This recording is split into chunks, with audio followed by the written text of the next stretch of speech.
O Samuel, ele vai nos dar o apoio, certo? Só vou informar que a Pagu vai ter que sair. Pô, Pagu, você vai nos deixar às 20h10.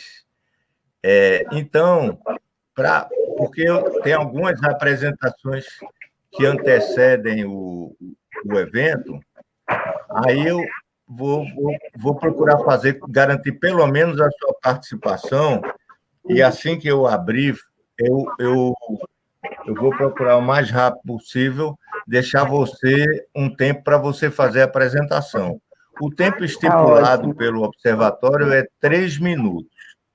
Mas aí, depois todos vão participar, mas só que eu vou deixar você se apresentar logo por causa desse problema, porque senão, até a gente fazer todas as formalidades, você já vai ter saído. Então, só para. E eu espero que os demais entendam essa situação que a Pagu criou. Tá certo, Pagu? Tá certo, pessoal? A gente já está ao vivo? Pagu está com o microfone fechado, mas está aí. Vocês já estão ao vivo, Brian. Já estamos ao vivo? Samuel, só mais uma coisa. Então, a gente vai tocar o negócio agora.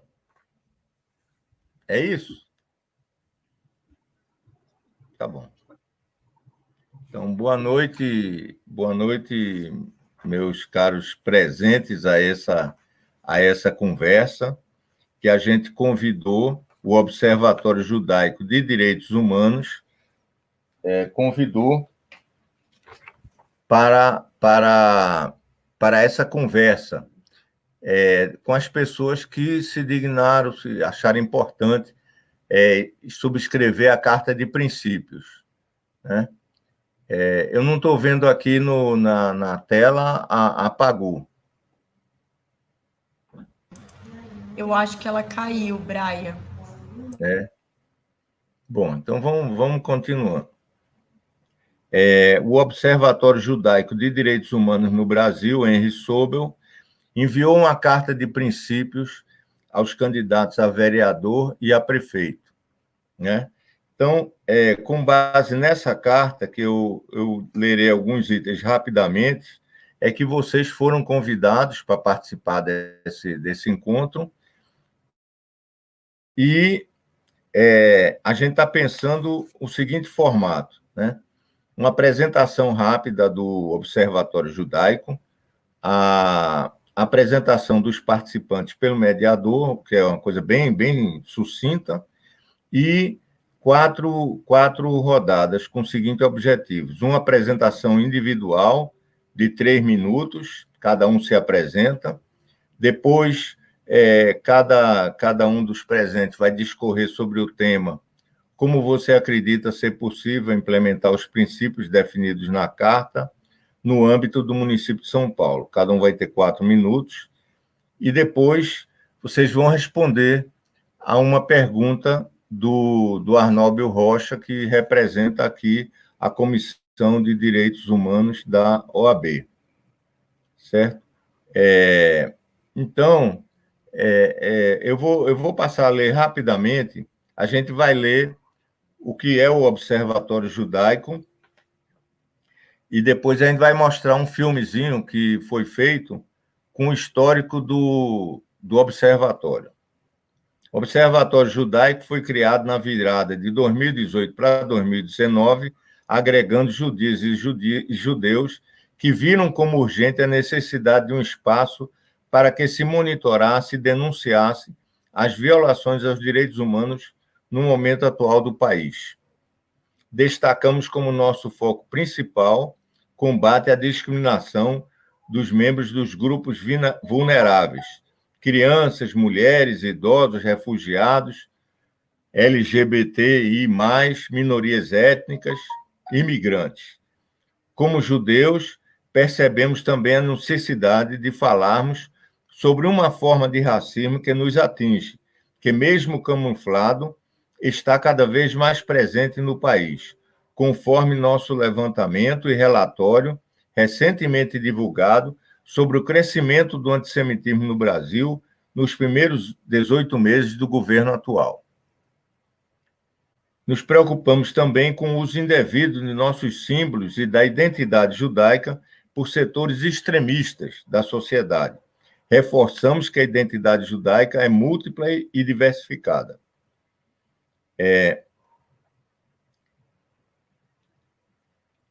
Há um segmento importante da opinião pública judaica envolvida ativamente no combate pelo respeito aos direitos humanos, à vida e à democracia no Brasil. A esse respeito, só queria ressaltar 2 exemplos gravíssimos que acabaram de acontecer.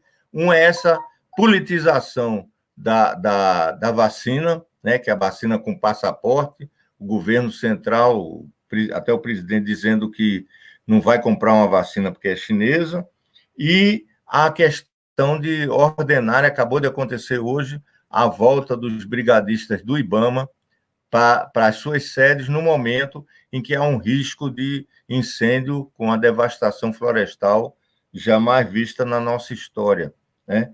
Então, é nessas situações que tem prevalecido o obscurantismo e negação da ciência e coisas desse tipo.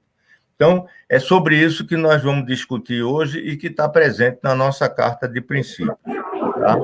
A Pagu está aí, ela vai se ausentar mais cedo, então eu ofereci excepcionalmente a Pagu um tempo de 3 minutos para que ela se apresentasse. E depois, se na continuação ainda der tempo de você responder a pergunta, você responde. Tudo bem, Pagu? Tudo bem, eu agradeço muito. Então, Natanael, cumprimentar aqui a Mariana, cumprimentar a Luna, minha companheira de partido e também candidata, cumprimentar ao Rabino e agradecer a oportunidade de poder fazer essa conversa aqui com vocês no Observatório Judaico. Eu me chamo Pagu Rodrigues, eu sou indígena, sou socióloga formada pela USP, sou ativista ambiental. Hoje eu componho 3 frentes ambientais aqui na cidade, 2 das quais eu ajudei a formar, né, que é a Frente Ampla Democrático Socioambiental e o Fórum Popular da Natureza. Estou candidata a vereadora pelo PT, aqui em São Paulo, e venho trabalhando, né, algumas pautas de fundamental importância para as periferias, todas elas trazendo como eixo aí estruturante a perspectiva do feminismo, a perspectiva do meio ambiente e a perspectiva dos direitos humanos. Eu acho que perpassam, né, todas as estruturas que a gente quer, de fato, rever e políticas que a gente quer construir para a cidade de São Paulo. Eu tenho uma trajetória, né, de quase 24 anos de luta social. Comecei a minha militância, meu engajamento político com 11 anos, já passei por algumas esferas, né, da política, dentre movimentos sociais, conselhos, gestão, né, prefeitura, legislativo, como assessora parlamentar, e acho importante trazer essa experiência e essas vozes, essas identidades aí para o debate na cidade de São Paulo, como eu costumo dizer, né, o nosso olhar, o olhar das mulheres indígenas, das mulheres negras, das mulheres trabalhadoras, da periferia e de quem constrói essa cidade dia após dia. Tendo oportunidade, né, eu acho que é isso, né, no próximo bloco eu apresento aqui para vocês as propostas que eu trago como vereadora, sendo eleita aí, para a gente fazer um mandato popular na Câmara Municipal de São Paulo. Certo. O Samuel, que está nos ajudando aqui na técnica, ele vai passar um pequeno filme. Vamos ver se ele consegue passar um pequeno filme para a gente conhecer melhor, com as imagens, a história da criação do observatório.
vamos reforçar as alianças que nós começamos a construir na perspectiva de projetos comuns e não só declarar certo, e com uma presença judaica na esquerda e também uma presença judaica, às vezes, para apontar o dedo para a esquerda e dizer: vocês, às vezes, têm ações antissemitas, têm posições antissemitas, nós temos esse papel de denunciar também. Obrigado.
Bem,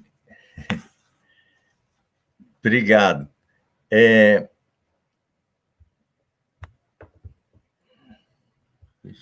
Tá ligado meu microfone? Estão ouvindo? Então, aqui nós estamos também com a Luna Brandão, que é cientista social, feminista, educadora popular, de uma rede de cursinhos populares chamado Elza Soares.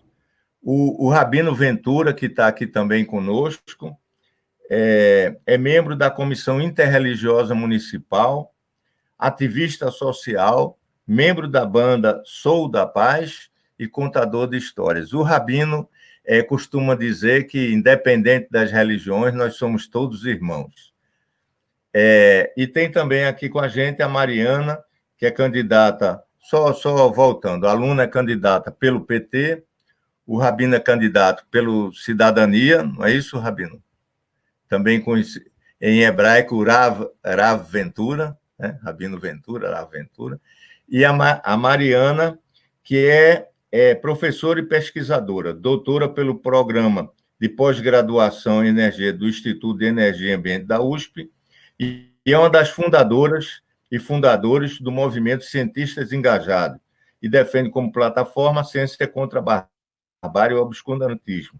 Foi a primeira signatária da Carta de Princípios, que está aqui com a gente, e lançou no Rosh Hashanah a Carta à Comunidade Judaica. Nos 2 documentos, Mariana se compromete a colocar seu mandato em apoio à luta contra o antissemitismo, no bojo da defesa dos direitos humanos, repúdia todo tipo de racismo, intolerância e discriminação. Eu vou ler rapidamente os itens centrais da Carta de Princípios, que foi assinado por todos eles que estão aqui, para depois a gente formular a pergunta, abrir espaço para que cada um se apresente. Nas próximas eleições, tanto na cidade de São Paulo quanto em todo o Brasil, se dão em quadros mais graves de nossas histórias, em termos de perdas de vida, retração e devastação econômica, ataques à democracia, chamados à volta do autoritarismo, em especial por parte de elementos encastelados no poder central e apoiadores. Nesse sentido, a Carta defende a defesa da democracia, da vida, do emprego, da alimentação, da moradia e do transporte digno, por investimento público direcionado à melhoria das condições de vida da população, apoio às micro, pequenas e médias empresas, defesa das liberdades e direitos democráticos, defesa da saúde, negligenciada na postura anticientífica, no obscurantismo e descaso que graça no poder central. Defesa do meio ambiente, que está sendo devastado, que faz parte do descaso e desgoverno que o nosso país vive, não aos ataques aos grupos vulneráveis, ao racismo, ao antissemitismo e à fascistização, unindo forças contra a intolerância que tem crescido em nosso país. Essa é a nossa Carta de Princípios, e agora eu abro o espaço aqui para que cada uma dos presentes possa se pronunciar e contar um pouco da sua plataforma, das suas ideias, da sua história, né? Então, eu colocaria primeiro a aluna a mais jovem, para discorrer para nós. Bom, primeiro eu queria saudar todos os presentes aqui, também quem está assistindo a gente, agradecer, Braia, por você estar mediando esse espaço e agradecer o Observatório Judaico por essa oportunidade. Acho que quando vocês apresentam essa carta de princípios para os candidatos, para as candidatas, vocês estão cumprindo um papel fundamental na defesa da democracia, dos direitos humanos, no diálogo, que tanto falta nesse momento político que a gente está vivendo, né? Eu me chamo Luna, eu sou educadora popular, eu coordeno a rede de cursinhos populares Elza Soares, que tem atuação nas periferias da cidade de São Paulo. A gente organiza aulas, né, preparatórias para o vestibular, e a gente sabe o quanto a desigualdade também atinge a juventude, também nesse quesito, mas a nossa rede de cursinhos populares vai muito além da questão do vestibular. Então, a gente tem atividades culturais, debates, cine-debates, a gente tem aulas de teatro, e a gente também tem aulas, né, sobre direitos humanos, sobre os direitos, porque a gente também está formando pessoas, né, cidadãos e cidadãs, para pensarem criticamente, para serem sujeitos emancipados, sujeitos à sua própria história. Eu sou formada em Ciências Sociais pela USP e atualmente sou estudante de Direito, né, pelo Mackenzie. Eu também já tive uma participação no Conselho Participativo Municipal da Gestão do Haddad, quando a gente, né, da sociedade civil, foi eleito para representar alguma subprefeitura. Eu representei a subprefeitura da Lapa, e essa intermediação da sociedade civil com o poder público. Isso foi muito importante para mim, entender que a gente também tem que lutar muito para as conquistas, né, em relação ao poder institucional. Mas eu faço parte de um movimento, de um coletivo de juventude que tem atuação aí nas escolas, nas universidades, no movimento cultural, nos bairros. A gente organizou uma série de iniciativas. Então, ao longo, por exemplo, da pandemia, a gente organizou a rede de solidariedade para mudar SP contra o coronavírus, uma rede que fez mais de 50 toneladas de doações de alimentos, de materiais de higiene, de produtos de limpeza para entidades e associações que têm um trabalho com a sociedade civil, com a população em situação de rua, a população mais vulnerável. A gente sabe que essa pandemia escancarou as desigualdades. Para muita gente, a desigualdade acabou conhecendo agora, mas para a grande maioria, as desigualdades já eram uma realidade.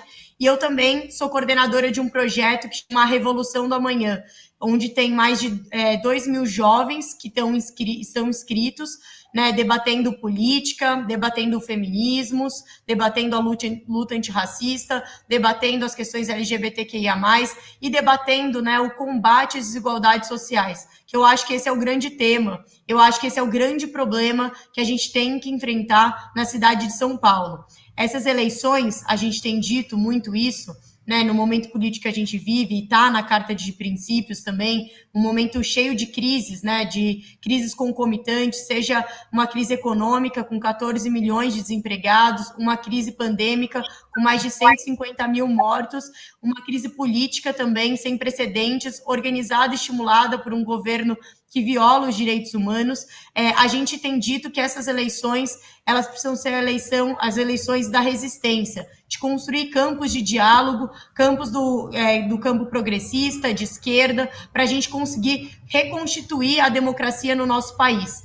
E, nesse sentido, essas eleições municipais, elas precisam ligar o buraco da rua com o buraco do país. A gente precisa falar e fortalecer essa resistência. Então, é por isso que eu me candidato, né, a vereadora na cidade de São Paulo, que eu me disponho a essa tarefa de não só, né, a gente barrar os retrocessos, mas a gente também apresentar saídas coletivas. E entender que o papel do vereador, da vereadora, é um papel também de mobilização e de estímulo à participação social, que é a única que vai garantir os direitos e que vai garantir também a democracia na nossa cidade e no nosso país. Então, eu queria agradecer demais a oportunidade de estar aqui e saudar também os participantes que estão aqui comigo. Espero estar com vocês também na Câmara dos Vereadores ano que vem. Certo. Alô? Eu agora eu passo a palavra ao Rabino Ventura para poder também contar um pouco dele, da perspectiva. Você tem 3 minutos, Rabino. Bom, em primeiro lugar, Braia, muita gratidão pelo convite. Gratidão às 3 amigas, às 3 irmãs. Eu não consigo ver os nomes de vocês agora. Eu peço perdão a vocês. E, em primeiro lugar, eu quero dizer algo extremamente importante. Eu gostei muito do que Perdão, eu realmente não estou conseguindo ver os nomes de vocês. Do que a última amiga falou. Luna. Quando... Luna. Obrigado. Pronto. Luna, Mariana Moura e a Pagu. Muito obrigado. Pagu. Obrigado. Eu gostei muito do que a Luna falou no final. Ela disse: eu espero estar com todos vocês na Câmara. Eu acho que esse momento exige de nós, esse momento de polarização, ele exige de nós uma mudança de postura. A nossa sociedade está dilacerada. E quando eu comecei nessa eleição, que é a minha primeira eleição, um sentimento muito forte de contrariedade a um espírito de competição que existe me tomou. Eu falei: eu não estou entrando, se Deus quiser, na Câmara para competir com ninguém, muito pelo contrário. Eu acho que política não é futebol, né, não é campeonato, e eu acho que eleitores não têm que ser torcedores. Eu acredito que todo mundo, a partir do momento que tem um mandato, tem que se colocar como parte de um time cujo objetivo é vencer. E a vitória não é pessoal, a vitória é do povo. Então, eu fiquei muito feliz com a sua fala, Luna.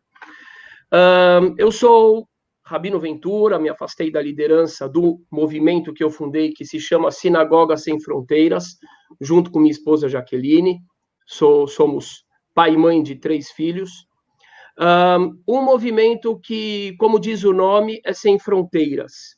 E sem fronteiras porque a gente percebe, a gente compreende que nessa existência, ainda que nós tenhamos as nossas particularidades, nós todos temos muito mais coisas em comum do que diferenças. Vou contar uma coisa interessante, assim, o porquê desse sem fronteiras. Vocês podem ver que eu tenho cara de europeu, né? O meu pai é africano. Como é que você tem cara de europeu, então? O meu pai é egípcio. A minha mãe é filha de poloneses. Só que eu tenho algo extremamente interessante na minha composição. Alguns dos meus principais mestres de espiritualidade eram negros e não eram judeus. E quem são essas pessoas que fazem parte da minha formação, que me levaram a esse conceito de sinagoga sem fronteiras, que tem como uma das suas principais missões não somente a atuação social, mas o ideal de abraçar o próximo, de ver em todo mundo um próximo. Quando eu era criança, eu convivi com as pessoas que trabalhavam em casa. Essa é a nossa realidade. Uma pessoa era a que arrumava a casa, outro era caseiro do sítio do tio Luiz, e eu via aquelas pessoas louvando a Deus dentro de suas particularidades, dentro de suas religiões, lavando louça, carpindo o chão. E eu, pequenininho, ficava olhando aquilo, eu falava: gente, que coisa mais bonita. Eu, em nenhum momento, percebi diferenças religiosas, mas eu aprendi com aquelas pessoas, que são pessoas, diferentemente de mim, que sou filho e neto de imigrantes, pessoas que estão aqui no Brasil há séculos, resultado de toda a miscigenação. Eu aprendi com eles algo muito maravilhoso, que é a espontaneidade, a simplicidade, a felicidade nessa simplicidade. E esses são alguns de meus mestres. Eu lembro aqui da Madalena, de bendita memória, do seu Elias, que era o caseiro do sítio do tio, de bendita memória. E eles fazem parte da minha constituição. Eu cresci sem compreender o que era a discriminação. Eu nunca entendi por que alguém não gostaria de uma outra pessoa por ser negra, por ser dos povos nativos e também por ser judia. Com o passar do tempo, eu fui sentindo na pele o antissemitismo. E uma vez, a poucos metros da minha casa, eu fui chamado de parasita estrangeiro por ser judeu. E eu resolvi que eu ia dar uma resposta para aquela pessoa. Eu respondi, primeira coisa, eu falei para ele o seguinte: olha, presta atenção. Eu sou judeu. Só que eu sou muito mais. Oh, desculpa. Eu falei, eu também sou brasileiro. Só que eu sou muito mais do que brasileiro. Eu sou brasileiro. E sou corintiano. E naquela hora o rapaz não esperava. O estereótipo do judeu não espera esse tipo de resposta.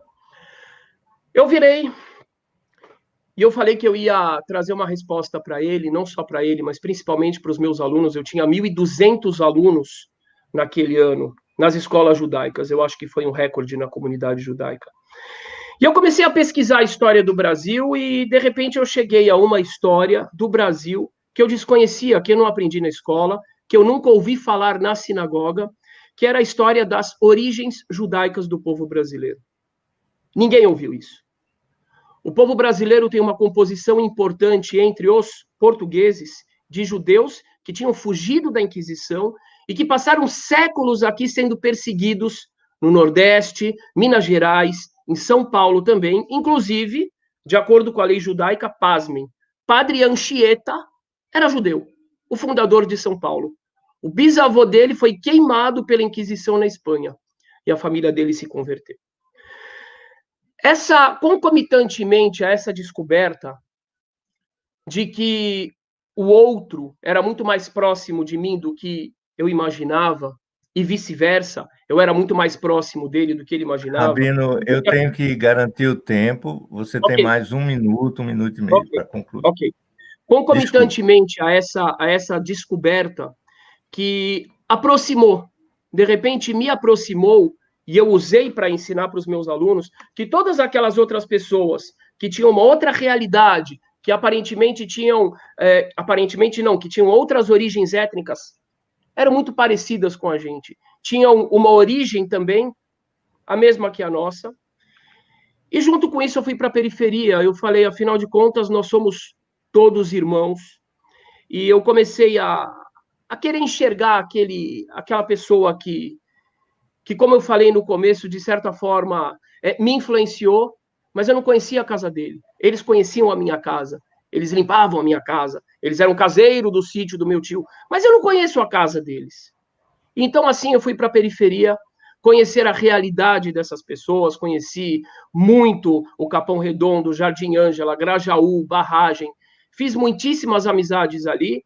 E vou dizer, muito mais do que ajudar as pessoas com coisas materiais, que a gente sempre faz quando há necessidade, e nesse período do Covid a gente tem ajudado bastante também, inclusive muitas aldeias de povos nativos, no Jaraguá, lá na Barragem também, em outros estados.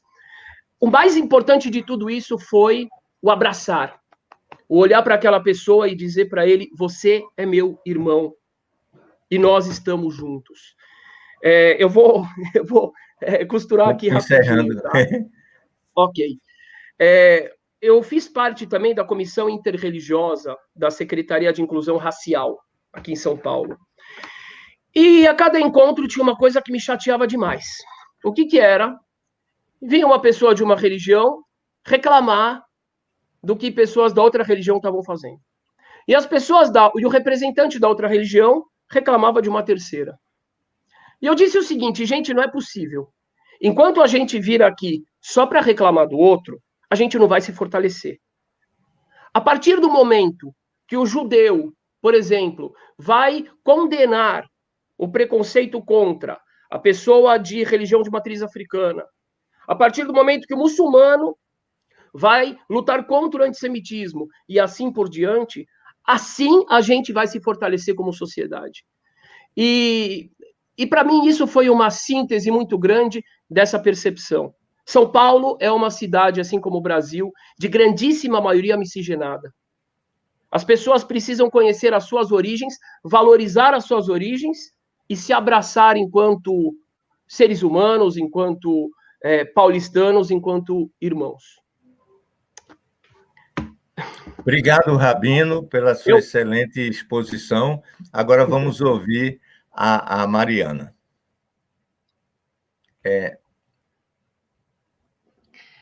Boa noite a todos e todas que estão nos escutando, que estão nos ouvindo.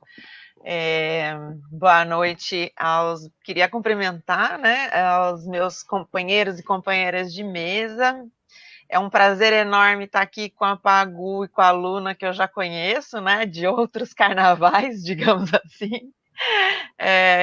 Ajudei a fundar a Frente Ampla Democrática Socioambiental e sou da executiva, né, da FADES, junto com a Pagu, e conheço a Luna do movimento estudantil da Universidade de São Paulo, então é uma felicidade estar aqui com vocês duas, e estou aqui honrada de escutar o Rabino Ventura falar. Tenho maior interesse em conhecer um pouco mais sobre a sua candidatura, e o Breia já falou que você gosta de contar história, Rabino. Eu tenho uma história para você. Você sabia que 23 judeus recifenses fundaram a cidade de Manhattan?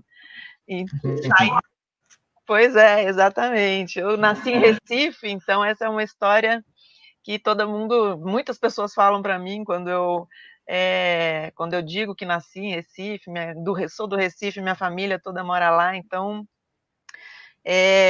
saídos do Recife perseguidos, né? E foram para os Estados Unidos. E é claro, não podia deixar de agradecer o convite feito pelo meu amigo Nathaniel Braia, também, que conheço de, acho que mais carnavais ainda do que conheço a Pagu e a Luna. Então, prazer enorme estar aqui com vocês e discutindo um assunto tão importante. Né? Queria parabenizar, né, os membros do Observatório Judaico pela carta que lançaram. Eu fui a primeira signatária com muito orgulho, porque a discussão sobre a garantia dos direitos humanos hoje no Brasil está de novo na pauta, né? Infelizmente, o debate sobre a perseguição institucional, e não é só a perseguição que existe na nossa sociedade, o racismo, o antissemitismo, ou a discriminação contra as mulheres e os indígenas, mas hoje a gente tem que lidar e lutar contra a perseguição institucional a pessoas que pensam diferente, inclusive cientistas, né? Cientistas são perseguidos, judeus são perseguidos, indígenas são perseguidas, mulheres são perseguidas, os negros são perseguidos, e a gente precisa juntar todas as forças contra esse tipo de perseguição, não só institucional, porque isso atinge e agrava a situação de discriminação que existe na nossa sociedade. Nós somos conhecidos, os brasileiros são conhecidos por serem pessoas receptivas, né, que recebem imigrantes vindos do mundo inteiro. Eu também sou filha de imigrantes, a minha mãe portuguesa, minha avó, a família toda veio da região ali, de uma região próxima, né, entre Lisboa e Coimbra, numa cidadezinha pequena de lá, e o meu avô veio para o Brasil também perseguido pelo salazarismo lá em Portugal. Então, isso é uma discussão muito importante. Além de ser uma das fundadoras e membro da executiva da FADES, eu sou fundadora do Movimento dos Cientistas Engajados, que é um grupo de cientistas renomados brasileiros, de grandes cientistas brasileiros, que tem por objetivo trazer os cientistas para discutir políticas públicas, mas não só isso, trazer a política para discutir a ciência, a importância da ciência para o desenvolvimento do nosso país. A gente tem visto hoje, mais do que nunca, a importância de você ter um mínimo de conhecimento científico ou de apoiar o conhecimento, o desenvolvimento do conhecimento na formulação da política pública, como com o exemplo que o Braia citou aí no começo, que a gente tem um presidente que simplesmente se sente no direito de dizer que não vai trazer para o Brasil uma vacina que está no último estágio, né, do seu desenvolvimento, uma das que está mais avançada no seu desenvolvimento no mundo, por uma questão que não é nem ideológica, não dá nem para dizer que isso é uma questão ideológica, na verdade, né? Isso tem mais a ver com birra do que qualquer outra coisa, porque quando chega no vamos ver mesmo, na hora de assinar os acordos, o Bolsonaro quer sim e quer muito o dinheiro dos chineses aqui no Brasil. Então, é só por uma questão de fazer auê e de fazer lacração na internet que ele deu esse tipo de declaração, porque no final das contas ele sabe que a justiça brasileira vai garantir a chegada dessa vacina na China, no Brasil. E não só isso, depois ele vai sair dizendo por aí que foi ele que trouxe a vacina, como ele fez com a questão da ajuda financeira que foi dada pelo governo a mais de 60 milhões de brasileiros, que ele não queria dar, que o governo dele não queria dar, que foi garantido pelo Congresso Nacional, e agora ele fica aí dizendo que foi ele que garantiu os R$600 para os milhões de brasileiros que estavam em situação de fome, né, no Brasil, em função da pandemia. Então, este é um momento crucial da história do nosso país. É o momento em que a gente vai deixar ou não a ignorância, o obscurantismo avançar nessas eleições e na institucionalidade brasileira. E é por isso que eu sou candidata a vereadora de São Paulo, porque a gente já tem a bancada da Bíblia, a gente já tem a bancada da bala, a gente já tem a bancada do boi. E a gente quer construir a bancada da ciência e vai começar pela cidade de São Paulo. Muito obrigada e vamos continuar nesse debate.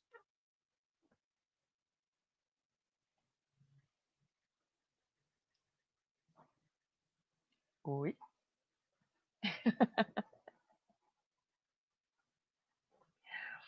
Estamos aí? Então, obrigado, Mariana. Tava vendo aqui com o Samuel a transmissão, como é que está indo e tal. É o seguinte, faltam poucos minutos para a gente ter que se despedir da Pagu, então eu botaria ela primeira a responder essa pergunta, né? De como que o... Peraí, só um minuto.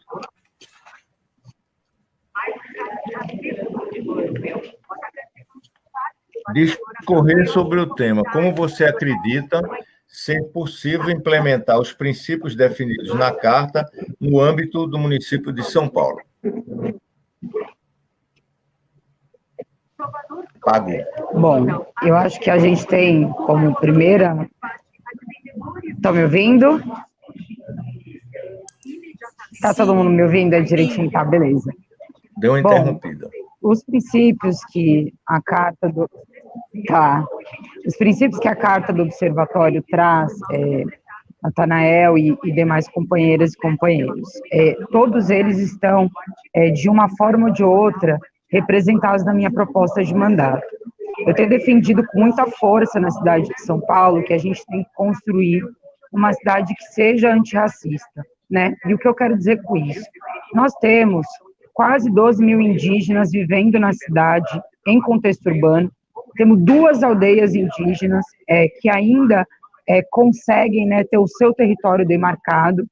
A cidade de São Paulo é a 4ª maior cidade do Brasil em número de população indígena, é uma das cidades que tem o maior número de mulheres negras, né, 52% das mulheres, 52% da população na cidade de São Paulo é composto de mulheres, em sua maioria negras, que vivem em situação de vulnerabilidade.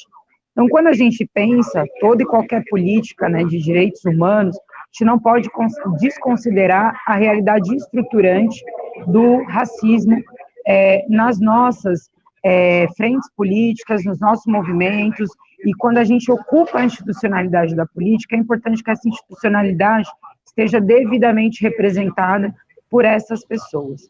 Então, acho que esse é um dos princípios fundamentais. Da perspectiva ambiental, eu tenho trazido como eixo, né, fundamental a transição ecológica, que perpassa, na verdade, todo o planejamento territorial e urbano da cidade de São Paulo. Se a gente considerar que debate ambiental tem 2 questões que são muito importantes. A primeira é a revisão desse conceito sobre o que é natureza. A gente sabe que é muito comum que na sociedade, né, a partir da invasão colonial e do capital, do modo produtivo do capitalismo, há uma distinção entre sociedade e natureza. Nós, povos indígenas, nunca fizemos essa dissociação. A gente nunca tratou meio ambiente como algo à parte da gente ou como um processo a ser privatizado. Essa é a primeira discussão, acho que mais de fundo do que a questão ambiental na cidade. Mas não só. Quando a gente traz isso para a perspectiva prática, a gente tem que trabalhar uma perspectiva de classe. E o que eu quero dizer com isso?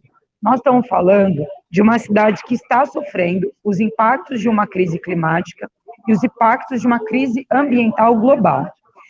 Quem sofre com esses impactos são as pessoas da periferia, né? É a ausência de territórios para ter moradia digna e precisar ocupar territórios de área de manancial, de área verde, para conseguir morar. É a ausência de uma política de saneamento ambiental integrado que traga uma perspectiva de saneamento e tratamento de esgoto integral para todas as nossas periferias, política de drenagem urbana, política de contenção de enchentes durante os períodos de maiores eventos extremos, que são, por exemplo, agora o que a gente vai viver dezembro e janeiro na cidade de São Paulo. Quem é afetado com isso são as periferias e as pessoas que trabalham para construir a cidade de São Paulo. Quando eu falo de meio ambiente, eu estou defendendo que a gente tem que ter a ampliação da frota de ônibus com energia limpa e renovável.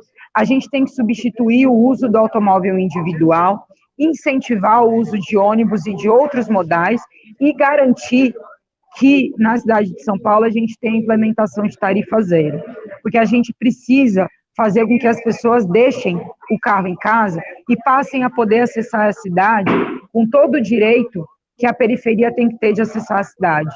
E não pode, não está correto, no meio de uma pandemia, as pessoas estão passando fome e gastam cerca de 300, 400 reais por mês para conseguir se deslocar de um lado para outro na cidade de São Paulo.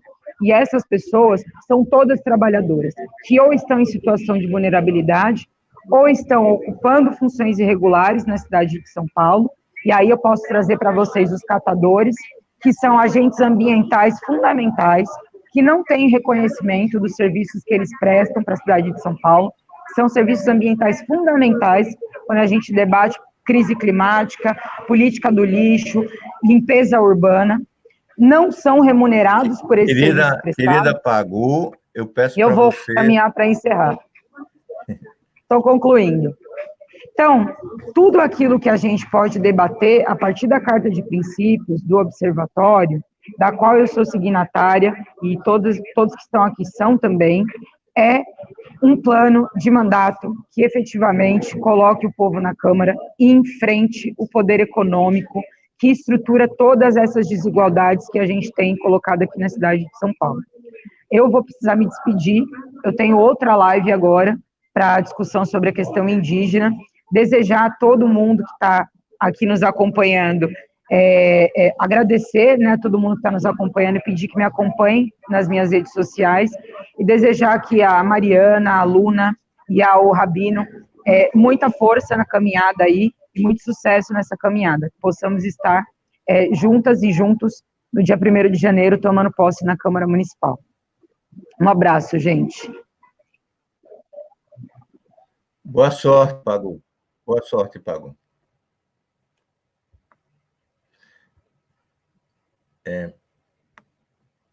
Bom, agora continuando, vamos ouvir o Rabino sobre essa questão de como que ele pretende implementar a Carta de Princípios, os princípios citados na Carta, durante seu mandato na Câmara Municipal. Alô?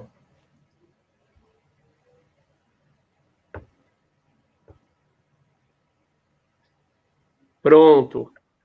Estou aqui. Vamos lá. Bom, Você tem eu 3 acho, minutos, em primeiro lugar, que a gente... Ok. Em primeiro lugar, eu digo que a gente precisa mudar as relações na nossa cidade. Toda esse espírito de polarização, ele não beneficia a nossa cidade. E para que a gente mude as relações, a gente precisa, em primeiro lugar, começar do próprio indivíduo. Existe uma carência muito grande em São Paulo e no Brasil em geral, a questão de quem é o indivíduo. Então, a Pagu falou agora, por exemplo, dos povos indígenas, dos quais ela faz parte, e nós apoiamos também, nós temos muita parceria e amizade com vários povos indígenas. Ana Maria Cariri, eu destaco aqui agora, o Iriçá e Itauiriçá, que são cariris, guaranis, o Fernando, Eduardo. E tem uma questão muito importante aqui, relacionada à própria identidade das pessoas.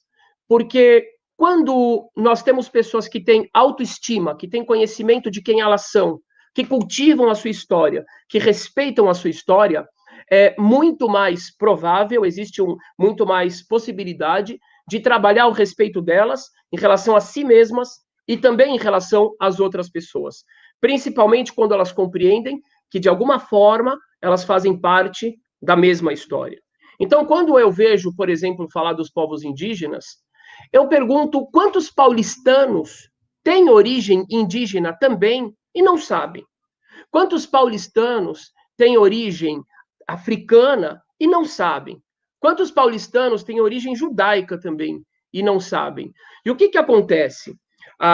Quando a gente colocar na educação, isso eu pretendo, a questão da identidade do povo, da história do povo, da história dos bairros, o que a gente vai fazer? A gente vai fazer com que as pessoas se enxerguem, antes de mais nada, como sujeitos relevantes de uma história, com todas as injustiças, todas as lutas, mas também com um foco muito grande em cima das virtudes, da cultura, da beleza que cada uma dessas raízes trazem. Uma outra questão muito importante é a questão do lugar onde a gente vive.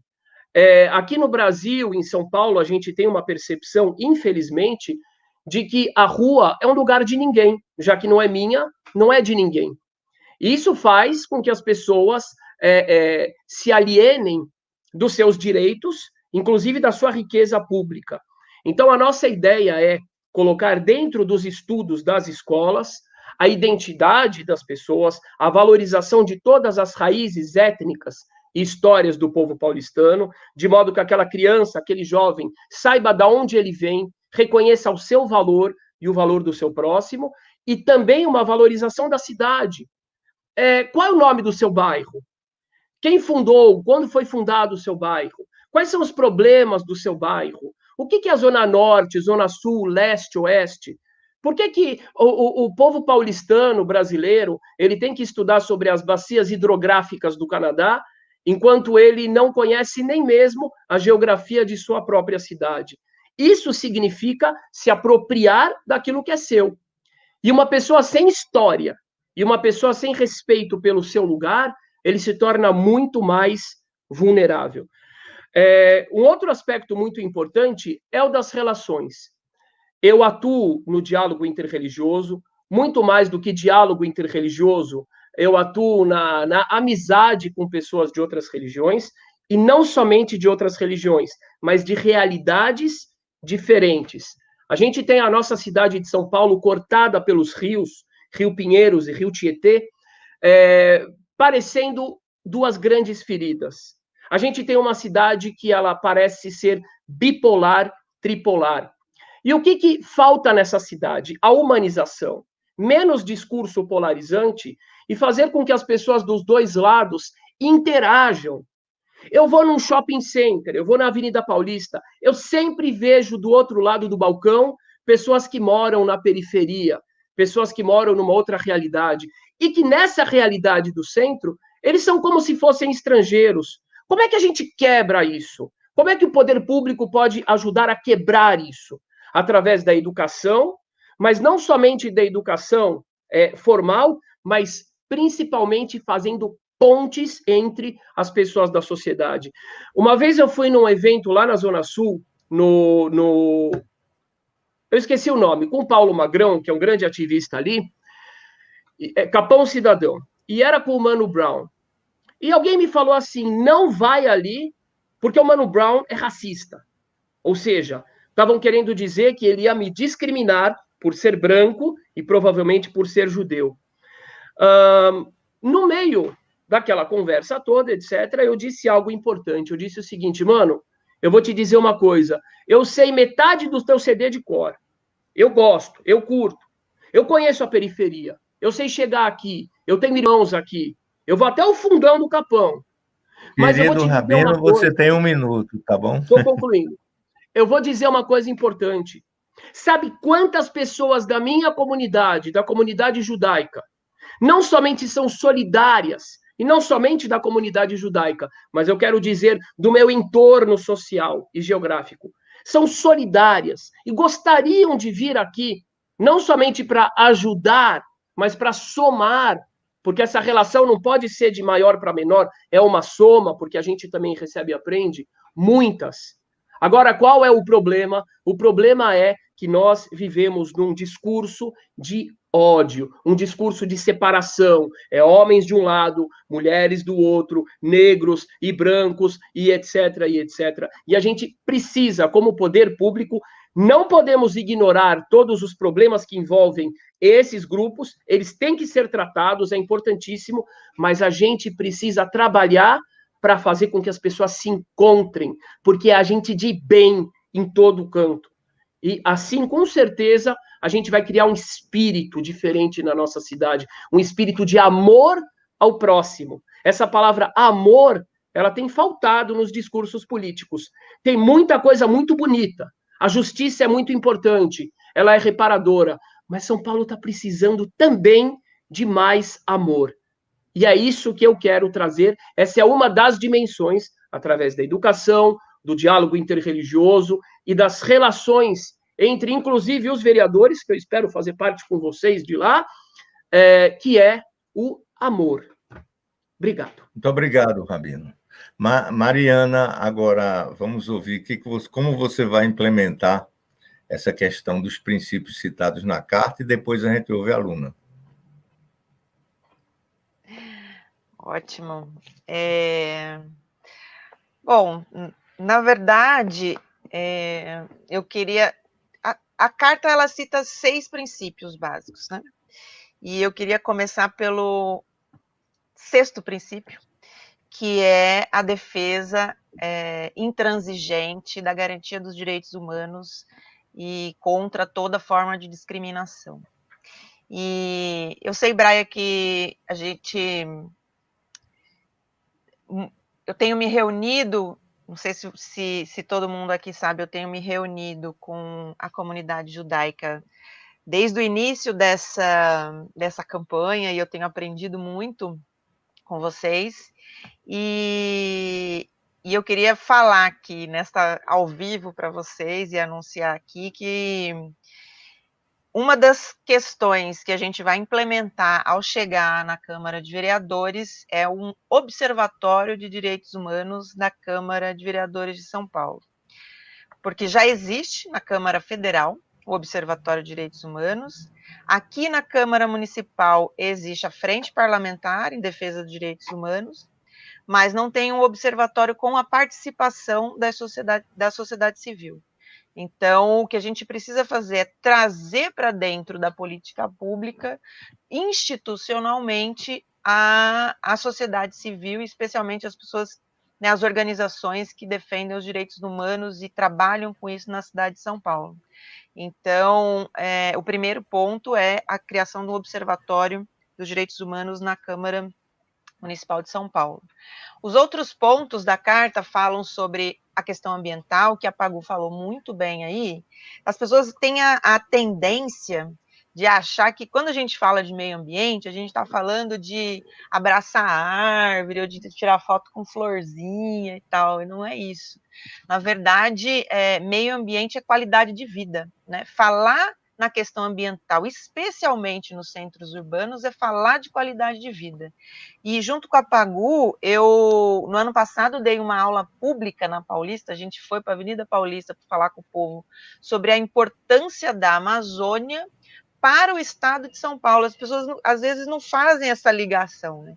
Por que a floresta amazônica é importante para o estado de São Paulo? Existe uma concentração de umidade na floresta e que funciona circularmente, né, na própria floresta, que é transportada para a região sul e sudeste, e especialmente aqui para o interior de São Paulo, onde a gente tem, né, as maiores produtividades e produções agrícolas do país, regadas por essa umidade toda que vem lá da Amazônia. Então, quando você fala em conservação da floresta amazônica, em manutenção da floresta amazônica, você está falando também em manutenção da produtividade no campo no interior de São Paulo, que é o que alimenta, muitas vezes, é o que alimenta a população da cidade de São Paulo. Então, veja só, quando a gente fala de meio ambiente, a gente não está falando de abraçar árvore, a gente está falando de botar comida na mesa do nosso povo. A gente está falando de botar comida melhor e sem toxicidade, né, na mesa do nosso povo. A gente está falando em colocar água na nossa torneira que não seja contaminada, porque os mananciais todos que estão em torno da cidade, as represas que estão no entorno da cidade, estão sendo atacados por grupos que estão fazendo construções ilegais próximos aos mananciais e despejando o esgotamento sanitário nos mananciais. Então, isso, obviamente, causa poluição da água e faz com que o tratamento da água para chegar na nossa torneira fique muito mais caro. Ou é uma água que vai nos trazer problemas de saúde, ou é uma água que vai nos custar muito mais caro, porque existem grandes grupos, e eu não estou falando de ocupação de pessoas em vulnerabilidade social, que existe também, mas é uma outra, a gente tem que lidar com isso de outra forma. Eu estou falando de grandes condomínios de classe média alta que estão sendo construídos nas proximidades dos mananciais aqui na zona sul da cidade de São Paulo. Então, a luta contra a ocupação ilegal na área de manancial está dentro da nossa plataforma de candidatura, mas também a utilização de critérios científicos, como a Pagu falou, por exemplo, para lidar com os extremos climáticos que serão cada vez mais frequentes na nossa cidade nos próximos anos. Sobre o ponto de vista da defesa da democracia, da vida, do emprego, da alimentação, da moradia e do transporte, a gente elaborou uma série de propostas em conjunto com cientistas que estudam essas áreas. A gente se reuniu com mais de uma centena de pesquisadores nos últimos meses para construir propostas para as diversas áreas da cidade de São Paulo, como, por exemplo, o apoio ao financiamento e à participação da prefeitura na construção do metrô da cidade de São Paulo. É uma vergonha o número de quilômetros que a gente tem aqui na cidade, se comparado com outras cidades do mundo que começaram a construir seus metrôs na mesma época. É um transporte de alta velocidade, que transporta uma grande quantidade de pessoas e que utiliza energia renovável para produzir movimento. Então, defesa da vida, do emprego, é defesa da renda da nossa população, e as nossas propostas estão para reindustrializar a cidade de São Paulo, utilizando a infraestrutura científica que a gente tem na cidade, que é a maior do estado. Eu peço 1 minuto para você.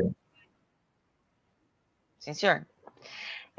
A gente precisa utilizar a infraestrutura científica da nossa cidade, porque a gente tem 3 universidades públicas que estão no nosso território, 2 estaduais e 1 federal. A gente tem institutos de pesquisa que têm sede na cidade de São Paulo, como o Biológico, o Botânico, o Instituto Pasteur, institutos das mais diversas, ligados às mais diversas secretarias, como a Secretaria da Agricultura, a Secretaria de Saúde. Então, a gente precisa utilizar essa infraestrutura de ciência e tecnologia para produzir desenvolvimento, reindustrializar São Paulo com uma base tecnológica mais avançada, com respeito ao meio ambiente, gerando emprego de qualidade e com salário alto. E, obviamente, a gente vai precisar investir nas nossas escolas para formar pessoas, técnicos, para formar pessoas capacitadas para o século XXI, né, para essa nova realidade que a gente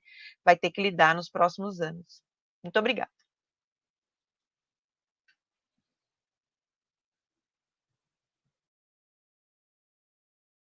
Você tá sem som, Braia. Você tem que ligar som. É um problema tecnológico aí. Luna, você tem 3 minutos para responder essa questão que nós colocamos.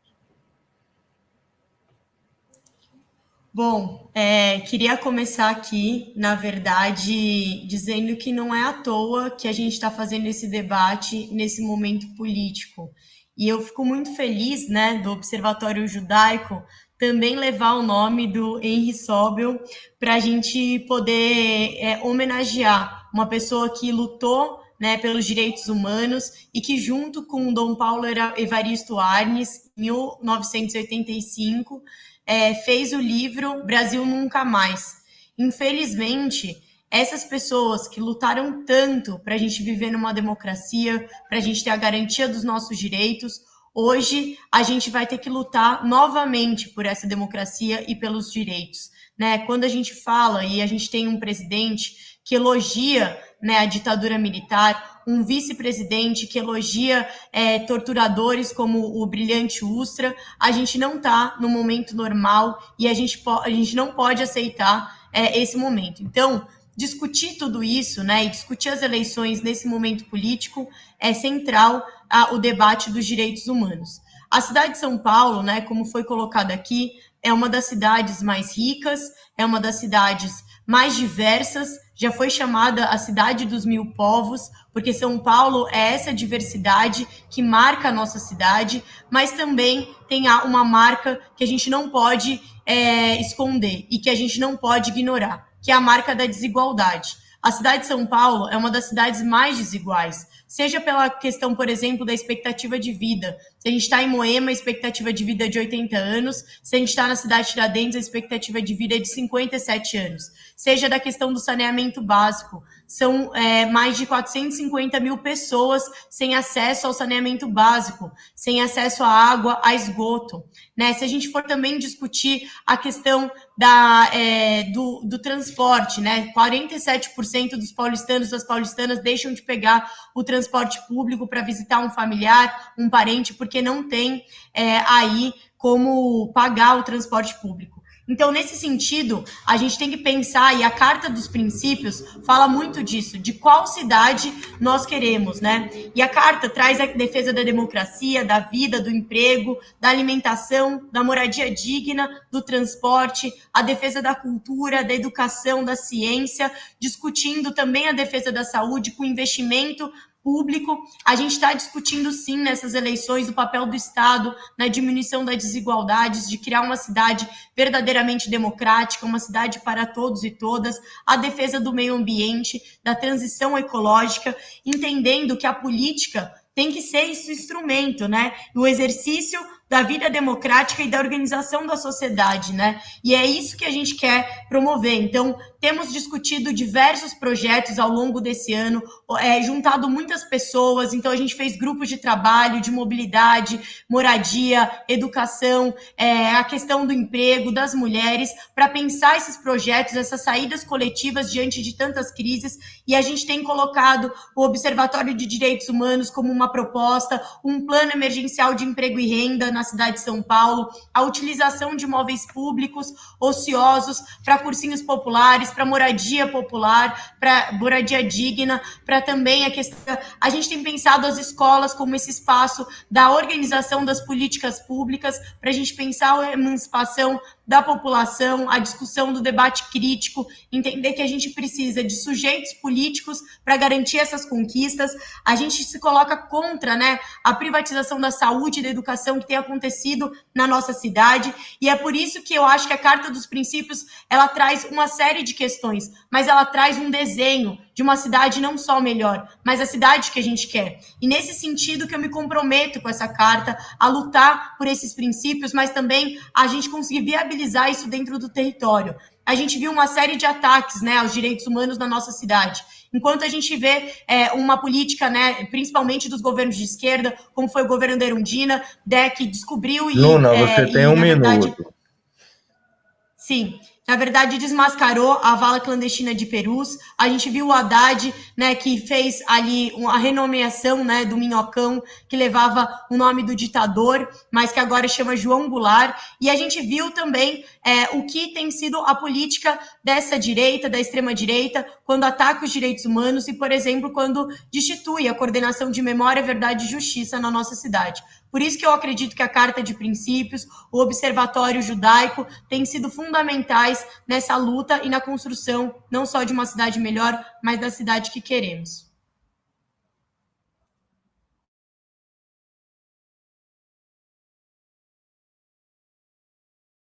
Está com o doutor Arnóbio Rocha, da OAB, Comissão de Direitos Humanos da OAB, e nós primeiro queremos agradecer muito a sua presença, doutor Arnóbio, dizer que é uma honra para nós e fortalece esse debate, e direcionar a palavra a você para você formular uma questão para os nossos convidados. Boa noite, eu agradeço o convite do Observatório Judaico de Direitos Humanos, né, o nosso saudoso Henry Sobel, né, a aluna acabou de falar da importância histórica na luta para restabelecimento da democracia no Brasil, né, teve lado a lado com a OAB, que também, junto com a ABI, foram fundamentais nesse processo de redemocratização, e que a gente, infelizmente, né, a aluna, que talvez seja a mais jovem aqui de todos nós, né, ela não tenha vivido o que a gente passou. Eu, já adolescente, participei da luta contra a ditadura, fazendo movimento estudantil lá nos anos 80. Mas é importante esse diálogo, né, aqui da Comissão de Direitos Humanos da OAB de São Paulo, a gente retomou as atividades na luta pela necessidade histórica que o país está vivendo nesses 2 anos, né, as emergências dos direitos humanos, elas se tornaram, assim, quase com uma pandemia. Antes da pandemia, a gente já tem uma pandemia de direitos e das violações das garantias democráticas e dos direitos humanos. Então, assim, esse debate é fundamental, porque ele traz os vereadores, eles têm 2 funções fundamentais dentro da cidade. A primeira é de legislar, fazer leis e leis que tragam para a comunidade novas ideias e novos fundamentos de funcionamento da cidade, e a outra a fiscalização da prefeitura e da sua atuação. Então, dentro dessa perspectiva, a Carta de Princípios a gente abraça completamente, é muito complementar daquilo que nós já estamos fazendo, né, na Comissão de Direitos Humanos, e a gente acha que é fundamental essa carta, que ela deve ser levada para todos os vereadores, depois da eleição dos eleitos, e espero que vocês estejam lá,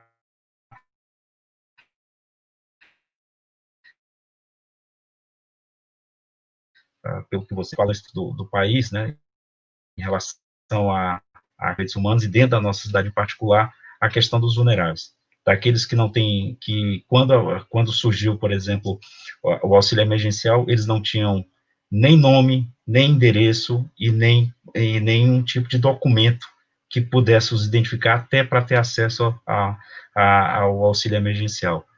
Então, a gente tem uma população invisível, excluída, né, é a mais vulnerável dos vulneráveis, entre os vulneráveis, e é fundamental que os vereadores, a Câmara Municipal, abrace e esteja fiscalizando, especialmente a Guarda Civil Metropolitana, que ela está se constituindo em força repressiva com o mesmo padrão de exercício de que tem a Polícia Militar. Então, a pergunta é como vocês, futuros vereadores de São Paulo, vocês vão efetivamente participar dessa luta da cidadania pela garantia dos direitos, sem violência e sem violações dos direitos, especialmente dessa população que são os vulneráveis dos vulneráveis, a população da periferia que a gente tem acompanhado, a população da região ali do centro, que a gente acompanha as violações que sofre dia a dia. Qual é a função de vocês? Como é que vocês veem? Como é que vocês vão efetivamente trabalhar lado a lado com as entidades de direitos humanos e a própria Câmara dos Vereadores, que tem uma Comissão de Direitos Humanos, para que o cidadão sofra menos violações do que hoje está sofrendo? Bem, então, Quero agradecer muito ao Arnóbio a sua formulação, esse histórico, do qual nós participamos também dessa luta, e desse enlace, desse entrelaçamento de lutas entre o nosso Observatório por Direitos Humanos e a comissão da OAB. Eu acho muito significativo que vocês estejam com a gente nesse momento e nesse debate, às vésperas das eleições de São Paulo. Parabéns ao trabalho de vocês e à sua pergunta. Então, eu daria a palavra à primeira pessoa para responder. Nessa rodada seria primeiro a Mariana, depois o Rabino e, por último, a Luna. Depois a gente vai rodar na última rodada, que seria das considerações finais. Então, a Mariana, primeira a responder. Doutor Rocha, eu tenho... É fundamental, na verdade, essa sua pergunta, porque eu cresci no interior, né? Eu cresci no Mato Grosso do Sul. Eu cheguei em São Paulo com 15 anos e uma coisa que me chocou foi andar pelas ruas de São Paulo e ver pessoas que não tinham lugar para morar. Eu ficava chocada em ver crianças pedindo dinheiro ou vendendo bala no farol. Isso foi uma coisa que eu nunca tinha visto isso. Não é porque eu tivesse afastada dessa realidade na minha cidade, é porque na minha cidade não existia isso, não existiam crianças em situação de rua. Sempre existiram pessoas pobres, pessoas até miseráveis, mas não sem lugar para morar, não tendo o mínimo para viver, né? E isso foi uma coisa que me acompanhou ao longo desses 25 anos morando na cidade de São Paulo, uma coisa que nunca deixei de me chocar com isso, porque o Brasil é um país muito rico, e a cidade mais rica do país é a cidade de São Paulo. Não tem cabimento a gente ter pessoas sem comida, sabe, assim, o mínimo para viver. Não faz o menor sentido lógico. Eu sou uma cientista, então, assim, não existe nenhuma explicação lógica para a existência de pessoas passando fome na cidade de São Paulo. Por esse motivo, eu me comprometo e faz parte do meu compromisso tratar das pessoas em situação de rua, não só de uma forma humana, que é o mínimo que essas pessoas merecem, mas da forma como eu acho que todas as pessoas têm que ser tratadas, com emprego digno, com renda digna, com moradia digna, com alimentação e com transporte e com acesso à cidade inteira.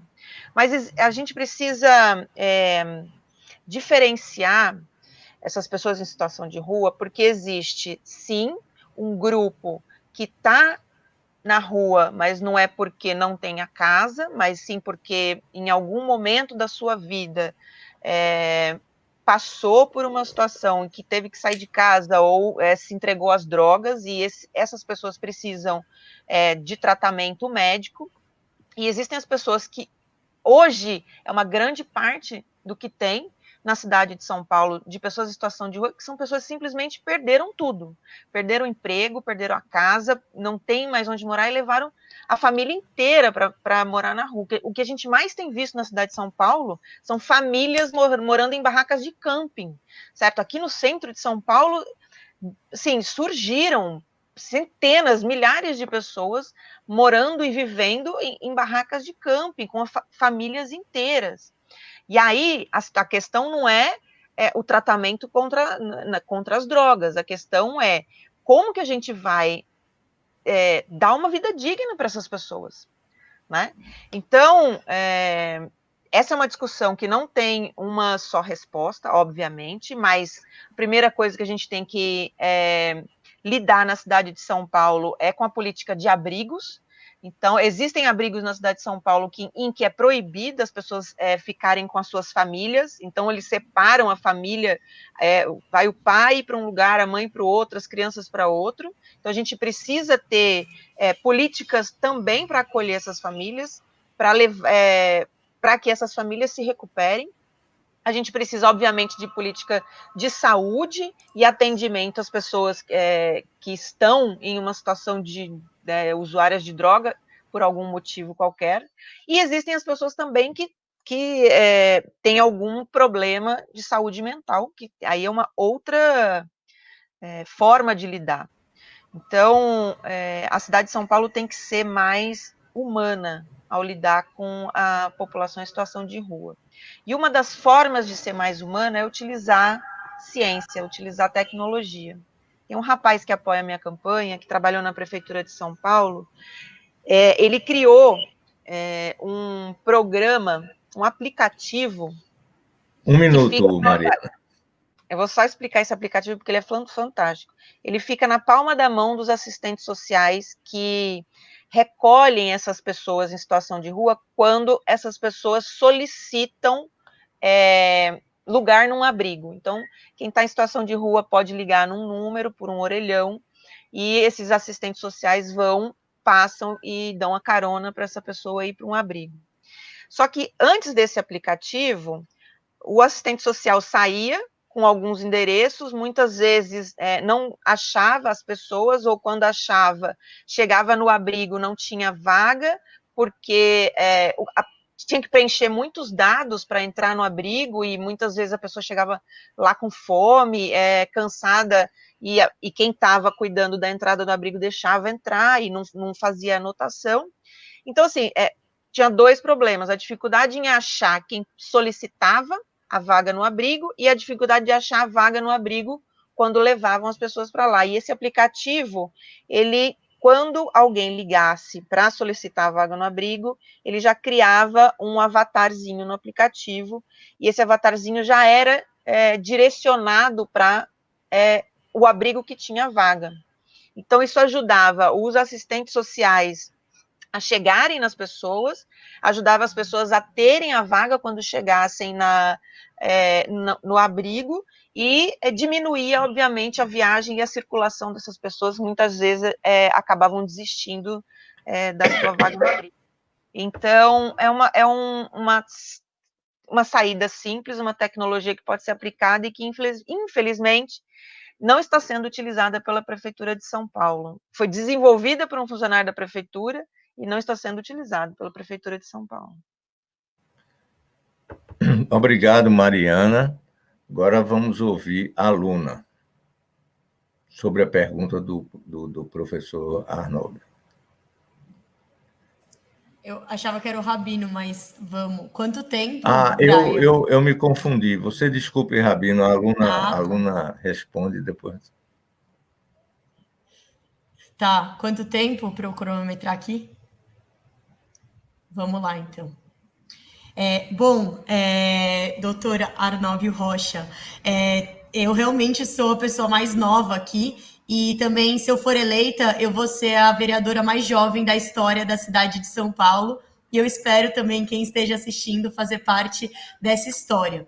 Bom, mas, por mais que eu seja mais nova aqui, o meu avô, né, Ricardo Zaratini, foi um cara que combateu e lutou muito contra a ditadura militar no nosso país. Foi preso, torturado, exilado político, e eu tenho muito orgulho de falar que essa juventude que eu faço parte é uma juventude que vai seguir as lutas daqueles que vieram antes de nós, porque a gente reconhece isso, né? O Brasil tem uma história muito impressionante de violação dos direitos humanos, mas nós vamos contar a história de uma outra forma. E sobre a pergunta, como efetivamente a gente pode enfrentar esses desafios, né, e olhar para a população mais vulnerável, mais pobre, eu acho que o papel do vereador, como bem você colocou, vai um pouco além desses dois pilares, né, da questão da legislação, de elaborar leis, projetos, também da questão questão da fiscalização do poder público, ambas são funções muito importantes, mas existe uma terceira função, que talvez não esteja escrita, né, na nossa Constituição, não esteja escrita em nenhum lugar. Eu acho que o vereador ou uma vereadora tem uma função de organizar e de estar ao lado da sociedade civil, organizando as diversas lutas com as entidades da sociedade civil que estejam compromissadas, né, com a luta pela democracia, pelos direitos humanos. Então, eu acredito que eu, enquanto vereadora, vou estar ao lado e organizando em conjunto da sociedade civil, com muita participação popular, a garantia, né, dos direitos humanos. E aqui a gente pode analisar uma série de pessoas e de grupos vulneráveis, né? Então, a população em situação de rua aumentou 60% nos últimos 4 anos na cidade de São Paulo. A gente não pode só estar aí pensando numa política de abrigo. A população em situação de rua quer muito mais do que isso: moradia, políticas de emprego, de educação, né, do EJA, do ensino de jovens e adultos, de reinserção dessas pessoas na sociedade. A gente viu falas como a da Bia Dória, que são falas que a gente tem que condenar, né, de negação de ajuda, né, de negação dessa população que nunca foi vista, né, como parte da cidade, né. A gente tem a população na questão das mulheres, o aumento da violência doméstica. Então, nós temos pensado, por exemplo, a reinserção de mulheres vítimas de situação de violência no mercado de trabalho. A população trans, gente, o que foi e o que é o Transcidadania, né? Um projeto também de reinserção da população trans na sociedade. A questão LGBTQIA+, é nesse sentido que a gente tem pensado a cidade de São Paulo. E para concluir, né, eu tenho também uma notícia que acabou de acontecer, né? A renda básica emergencial de cidadania foi aprovada na Câmara dos Vereadores agora, vai para a mão, né, do prefeito, do atual prefeito, Bruno Covas, e a gente precisa pensar a renda básica, não só emergencial, mas a renda básica como uma política a longo prazo. Então, nesse sentido que a gente vai olhar para os mais vulneráveis, para os mais pobres na cidade de São Paulo, com muita participação popular e social também construindo essa cidade. Obrigado, Luna. Agora, o Rabino. Eu peço, Rabino, assim, os 3 minutos. A gente já está num horário um pouquinho adiantado, mas vamos lá.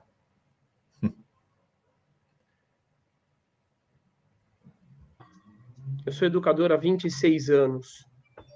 E há mais de 10 anos, eu, com minha esposa, frequentamos as periferias de São Paulo. A gente conhece bastante das dores da periferia, compreendemos a necessidade urgente de moradia, de unidades de saúde. Existem vários lugares que não têm unidades de saúde, de creche, de escola com tempo integral, mas tem uma coisa que eu vou bater na tecla, que é educação. Se nós não trabalharmos com os nossos jovens e com as nossas crianças educação, a gente não vai ter futuro nessa cidade. E eu quero dizer mais uma coisa importante.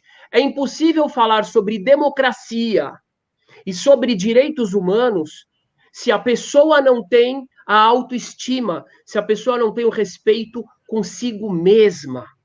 Para ter respeito consigo mesma, é impossível uma criança, por exemplo, que não tem educação em casa, que tem os pais, muitas vezes com famílias desestruturadas, chegarem a essa condição. Eu vou trazer uma passagem da Torá, não como religião, porque o meu papel não é trazer a religião, mas os valores universais que nós temos a compartilhar, extremamente interessante nesse aspecto.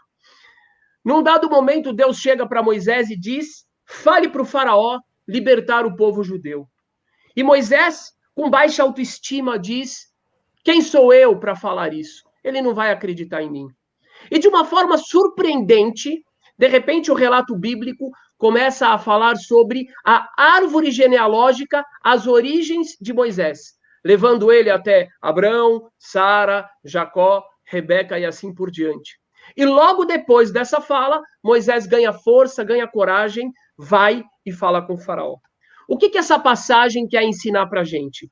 Que para a pessoa ter atitude, em primeiro lugar, ela precisa resgatar, ela precisa acessar o que ela tem de melhor. E se nós queremos falar de direitos humanos, gente, Tudo que foi falado é extremamente importante, mas a coisa mais importante parte do eu. E partindo do eu, nós temos nós. Como é que a gente pode querer que uma sociedade, por exemplo, seja chamada, seja engajada e participe das lutas, participe, por exemplo, pressionando em uma votação na Câmara, se essa sociedade tem como ídolo um Robinho, se tem como ídolo um Neymar, com todo respeito aos jogadores de futebol, se essa sociedade está consumindo muitas vezes produtos que desde a infância vulnerabilizam ela. A gente precisa ter uma sociedade, antes de mais nada, onde as pessoas tenham educação, tenham autoestima, aprendam já na escola, uma escola de qualidade, com professores que sejam valorizados, com alunos que sejam valorizados, educação integral, de modo que essas crianças possam crescer, e os adolescentes também, que daqui 4 anos, muitos deles estão votando, ou 2 anos, crescer não somente com uma identidade saudável, com valores, com autoconfiança, autoestima, mas também com laços com seus colegas, de modo que possam ter o tecido mínimo que nós, judeus, conhecemos tão bem, que foi isso que deu para a gente a força, para a gente sobreviver tantos milênios em exílio, sendo expulsos, o tecido mínimo que se chama comunidade. Se o povo paulistano não tiver autoestima, se o povo paulistano não tiver uma educação de qualidade, não somente em função da profissão, mas em função também da sua sabedoria emocional, do gerenciamento das suas vocações, ele não consegue ter o mínimo, o tecido social que serve depois, inclusive, para a população poder reivindicar os seus direitos, votar com consciência e assim por diante. Por isso, eu digo, toda a questão de direitos humanos, ela será muito enfraquecida se a gente não trabalhar essa pauta da educação, mas não somente uma educação voltada para a profissão. Para finalizar... Encerrando, por favor. 1 minuto? 1 minuto. É isso? Oi? 1 minuto, okay. 1 minuto. Ok, 1 minuto. Outra coisa extremamente importante que a gente tem que reeducar o nosso povo, o povo paulistano e o povo brasileiro em geral. Eu digo novamente, a questão da polarização, que infelizmente serve muitas vezes para instrumentalizar poderes políticos, colocando grupos contra outros, muitas vezes, sem a necessidade, sem a justiça da generalização, enfraquece o povo paulistano. Eu posso dizer, como judeu, que tem, toda vez que tem algum ataque antissemita, que está na vanguarda da defesa da comunidade judaica, como no caso em que colaram cartazes na Rua Augusta, neonazistas, e nós fomos ali e desafiamos esses neonazistas a virem ao nosso encontro. A nossa grande defesa, por incrível que pareça, veio da cidade inteira e não somente da comunidade judaica. Veio de pessoas do movimento negro do Capão Redondo, veio do padre Pedro, padre de Heliópolis, veio do Racim, que é negro e muçulmano. E por quê? Porque a gente ousou romper com o gueto mental. Esse gueto que faz com que a gente se coloque muitas vezes afastado da sociedade em geral e também que separa a nossa sociedade em vários outros guetos mentais. Eu não aceito isso. Eu quero trazer muitos irmãos que estão aqui, que vivem nessa região privilegiada, que fazem parte da comunidade judaica, que têm ideais maravilhosos. Eu quero que eles não somente escrevam no Facebook, eu quero que eles colhem com a gente na quebrada.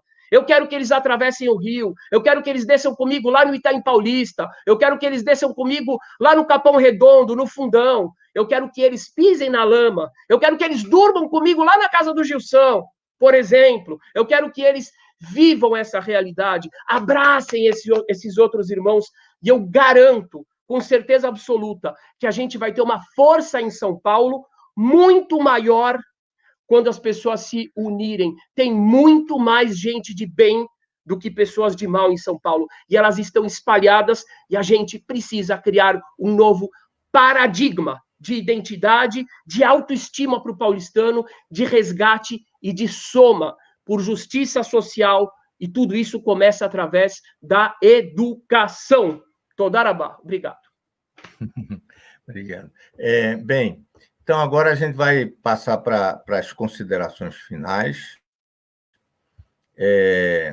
Eu agradeço a audiência até aqui, e eu queria, em homenagem aqui à presença do Dr. Arnóbio, que ele também fosse convidado a fazer as considerações finais. Cada um vai ter 3 minutos de novo para fazer as considerações finais, e, dessa vez, eu peço para o Rabino continuar a fazer as considerações finais dele, depois a gente tem a Luna e, por último, a Mariana. Não vou me esquecer agora, viu, Luna? Eu agora? Vamos lá. Sim. Rapaz, mas direto assim, não deu nem tempo para eu me preparar. Bom, vamos lá. Pensa um pouco. O espontâneo é importante, não tem problema nenhum. Eu quero, em primeiro lugar, agradecer Nathaniel, Mariana. Ah, você tirou o nome de novo. Você tem que deixar eu nas janelinhas lá, não é justo isso. Tá bom. Eu quero Mariana, Arnóbio, Luna, a outra irmã que saiu. Eu quero dizer para vocês... Apagou. Eu quero dizer para vocês que eu acredito demais nessa questão da educação e na questão da identidade. Eu quero trazer mais um exemplo bíblico extremamente importante. E, novamente, eu não venho falar de religião, mas eu venho falar de valores universais. Aquele mesmo Moisés, aquele homem que gaguejava, aquele homem que titubeava, aquele homem que falou, eu não quero ser o seu representante porque eu sou gago.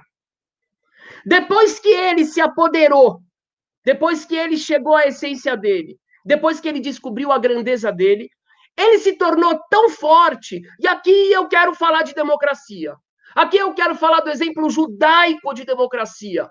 É um exemplo que chega a ser quase que absurdo e que, para muitas pessoas, ele pode beirar a heresia. Para quem não conhece a filosofia judaica.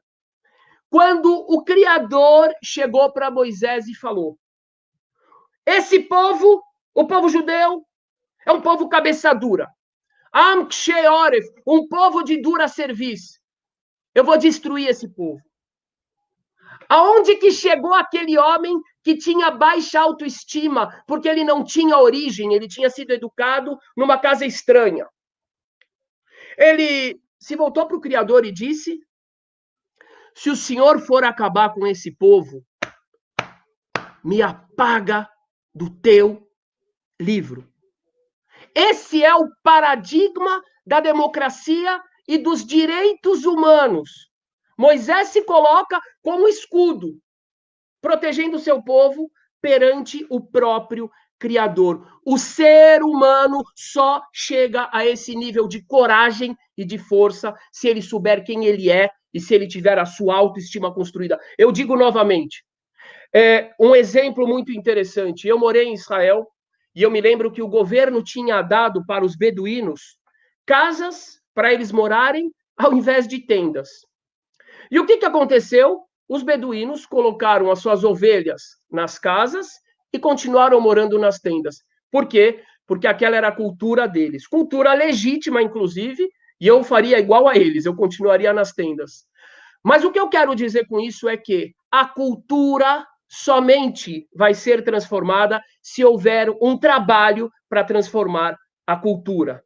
Nós precisamos ajudar as famílias, inclusive, a se estruturarem. A escola, hoje em dia, ela não pode somente fazer o papel de educador das crianças, ela tem que fazer o papel também de educador das famílias. Ela tem que chamar os pais, ela tem que dar segurança para os pais, ela tem que dar tempo integral para as crianças na escola, uma boa merenda e ajudar a família também. A gente não pode pensar somente a curto prazo. A São Paulo precisa de um plano de educação que mude paradigmas a longo prazo. Eu quero completar com as palavras do profeta Isaías.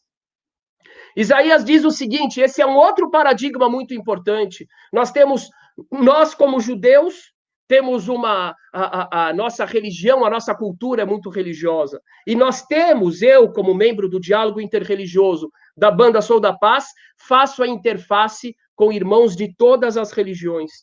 E o que eu digo para eles é que nós, religiosos, precisamos deixar um pouco de lado as particularidades quando falamos para o público. Nós devemos deixar de lado a questão do dogma e nos focarmos na essência. E a essência é: amarás ao próximo como a ti mesmo, ou como o profeta Isaías diz.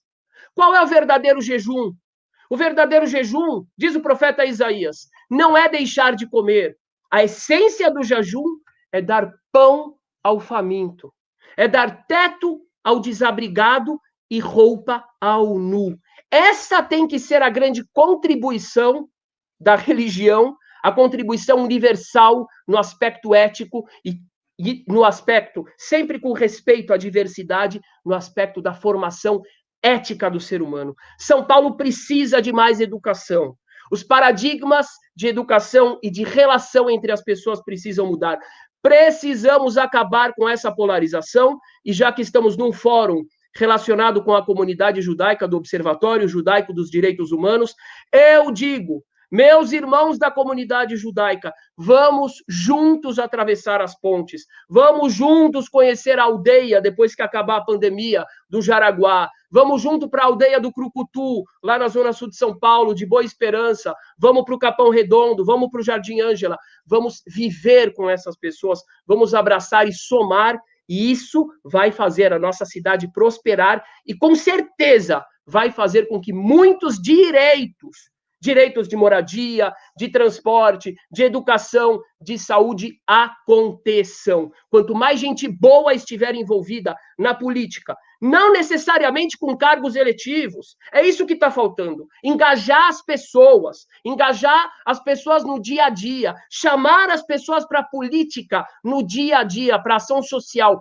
com a preocupação social no dia a dia, engajar o povo paulistano, é isso que vai mudar. Não são 55 vereadores somente, tem que ter muito mais gente, e esse é um dos trabalhos que eu pretendo fazer através das nossas redes sociais, que temos 250 mil seguidores, e todos eles são educados há anos nessa visão, na visão social, na visão do amor ao próximo, da justiça social, do empoderamento através da educação e da coragem para quebrar paradigmas que dividem e que servem a agentes, muitas vezes, interesseiros em dividir as pessoas. São Paulo precisa de educação, precisa de coragem, de atitude, de engajamento da população e de mais amor.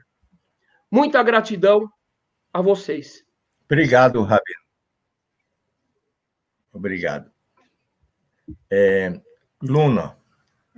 Bom, gente, Considerações. Queria agradecer muito a oportunidade de estar aqui novamente com o Observatório Judaico. Queria agradecer muito o Arnóbio, agradecer o Brian, saudar também o Rabino, a Mariana, a Pagu, que estiveram aqui também nesse debate, nessa mesa, nessa roda de conversa. Queria saudar todo mundo que acompanhou a gente até aqui, que participou de alguma forma desse debate, e queria saudar essa iniciativa num momento tão difícil, né, da gente discutir a defesa dos direitos humanos e discutir essa cidade que a gente quer construir. Eu faço parte de um coletivo, de um grupo de pessoas que tem pensado em todos os cantos da cidade de São Paulo, uma cidade mais justa, uma cidade mais democrática, uma cidade inclusiva, uma cidade para as mulheres, para os negros e negras, uma cidade para as pessoas LGBTQIA+, uma cidade onde a gente tenha o foco no combate às desigualdades sociais e na mudança da forma de pensar e de fazer política. Porque se a gente entende que o papel do vereador e que a Câmara Municipal é um instrumento de transformação da nossa realidade, então a gente precisa pensar e fazer isso com as pessoas, né? Então, nesse sentido, eu tenho muito orgulho de fazer parte de um coletivo de juventude, um coletivo que reúne pessoas que estão indignadas com os rumos da nossa cidade, com os rumos do nosso país, e que decidiram, né, organizar em cada bairro, em cada escola, em cada universidade, nos movimentos sociais, uma cidade diferente. Então, eu quero chamar vocês para conhecerem esse projeto, se somarem conosco nessa transformação de São Paulo, para vocês acessarem as nossas propostas, a nossa plataforma, o que a gente tem pensado e que a gente tem elaborado para a cidade de São Paulo. É só entrar no www.lunapramudarsp.com.br ou acessar também as minhas redes sociais, @lunapramudarsp, e eu espero que a gente juntos vá construir essa cidade que a gente tanto sonha, né? E que é preciso que a gente discuta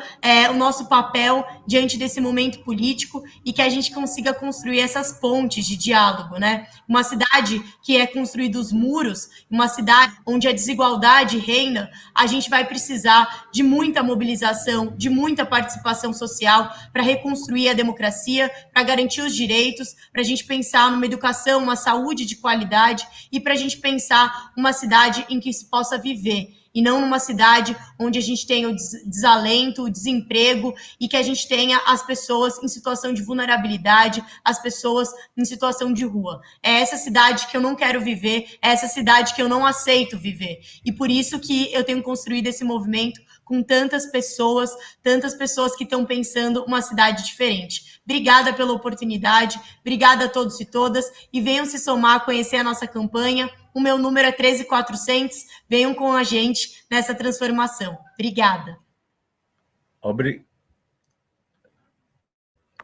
Obrigado, Luna. Agora, Mariana, suas considerações.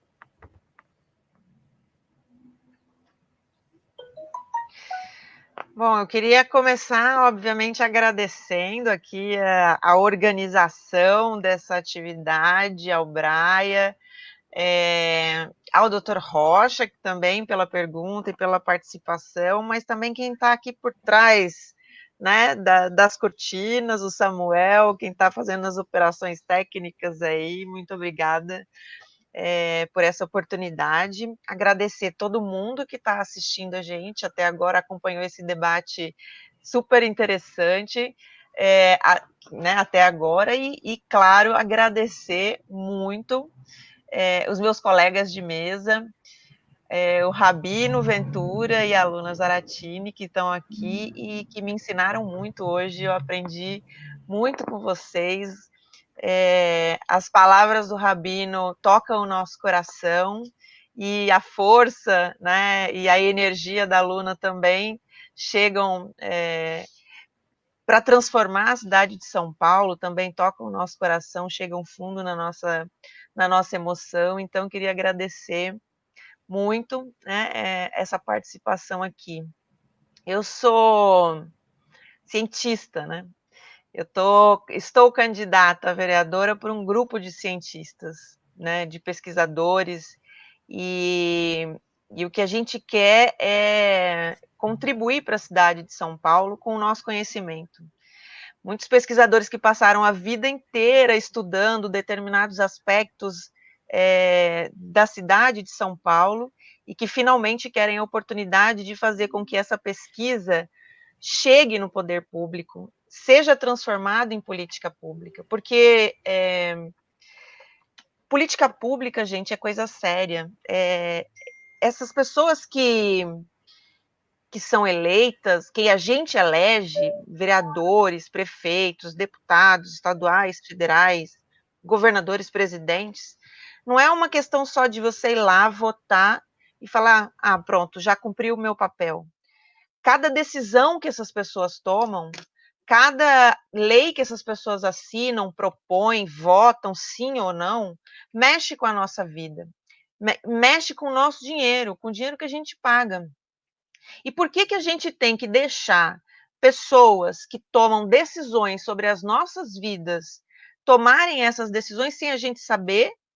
E pior, com base em achismo, ou na opinião da cabeça, sem a menor fundamentação científica, sem a menor fundamentação na realidade. A gente perde dinheiro com política pública sem fundamentação, mas pior, a gente perde vidas, a gente perde nossos pais, nossas mães, nossos irmãos, nossos filhos, como o que aconteceu agora para essa doença terrível que é a Covid-19.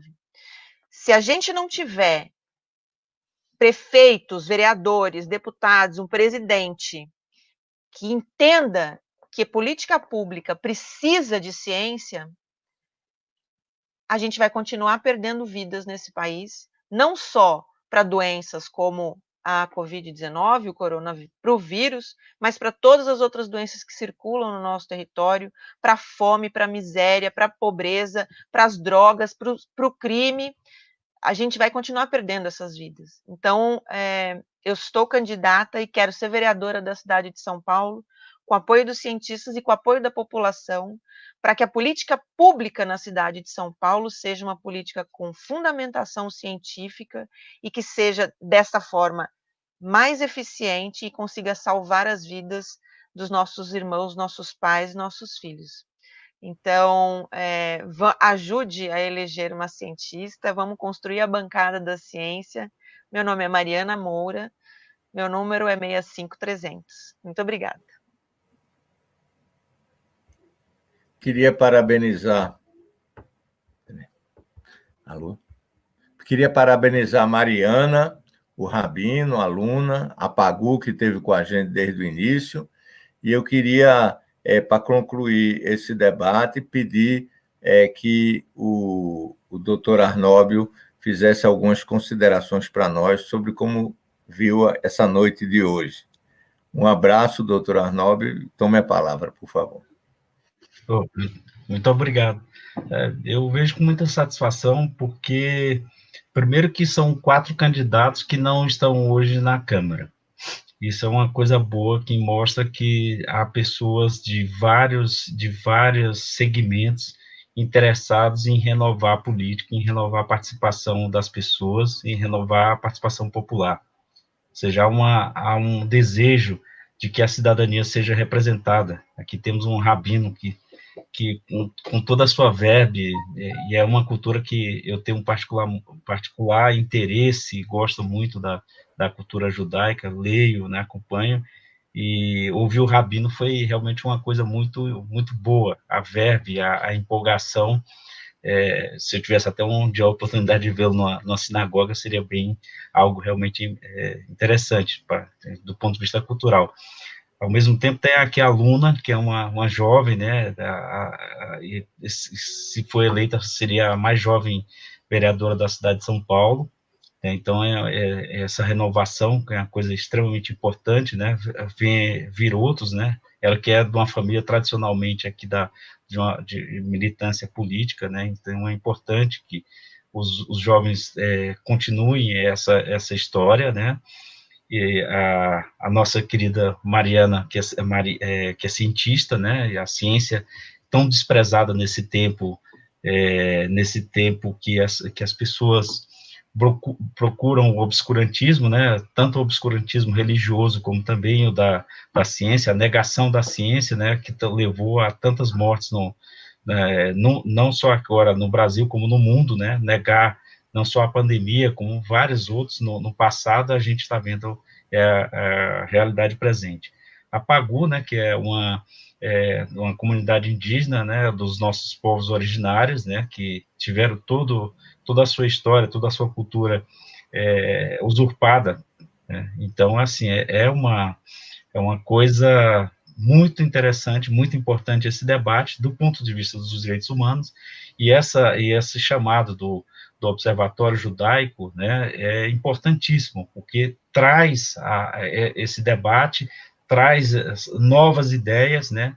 A carta de princípio é muito bem escrita, representa muito o desejo comum nosso, né, que nós compactuamos com esses valores e queremos juntos partilhar desse debate. Agradeço o convite, né, eu tenho uma grande amiga que faz também essa ponte, que é a Clarice Goldberg, a gente trabalha juntos na Comissão de Direitos Humanos, ela não é advogada, mas a Comissão de Direitos Humanos não é só de advogados, ele tem pessoas que não são advogadas, mas são nossos consultores, são os nossos integram, porque a gente tem direitos humanos, não uma coisa fechada para os advogados, mas para toda a sociedade, né? O Samuel, a gente se conhece também daí da vida dos direitos humanos, é um prazer conhecer também o Brian nesse debate, então a gente está muito feliz, muito honrado de termos sido convidados. Acho que a comunidade judaica ganhou muito, né, não só a comunidade judaica, mas a comunidade de São Paulo. Uma última palavra para a gente reforçar a necessidade de olhar para fora dos nossos lares, né, de classe média, e conhecer a situação da periferia de São Paulo. Eu tenho a minha experiência nesses últimos 2 anos na Comissão de Direitos Humanos, é uma coisa muito rica. Eu tenho ido a vários lugares sem nenhum tipo de receio, sem nenhum tipo de medo. Eu tive em Paraisópolis, quando houve aquelas mortes daqueles garotos, estive em Heliópolis, estive no Capão Redondo, tive na periferia em outras cidades, porque a nossa comissão é estadual, né, tive em Santo André, em Peruíbe. Então, assim, a nossa função é ir onde o cidadão ele tem os seus direitos violados. Não é só, como a gente também participa de várias manifestações que são concentradas na Avenida Paulista, que tem mais segurança, mas a gente vai lá na região da Cracolândia, várias incursões nós fomos lá durante períodos de enfrentamento, de repressão, porque essa é a nossa função, esse é o nosso trabalho, essa é a missão que o presidente Caio Augusto, presidente da OAB, nos deu. A OAB tem que estar presente onde o cidadão tem seus direitos violados. Essa é a mensagem da nossa presidente, doutora Ana Amélia Camargos, que preside a Comissão de Direitos Humanos. Então, é uma honra muito grande a gente estar aqui com vocês, convidando para que a gente olhe, como disse o Rabino, né, que a gente atravesse o rio Tietê e o rio Pinheiros, e para onde as coisas realmente estão acontecendo, as maiores violações de direitos humanos. Muito obrigado, boa noite para vocês. Boa noite, então, um abraço a todos e muito obrigado pela audiência e pela participação de vocês todos. Um abraço e até as eleições, vitória para os amigos aí, candidatos. Um abraço e muito obrigado por terem assinado a nossa carta de princípio.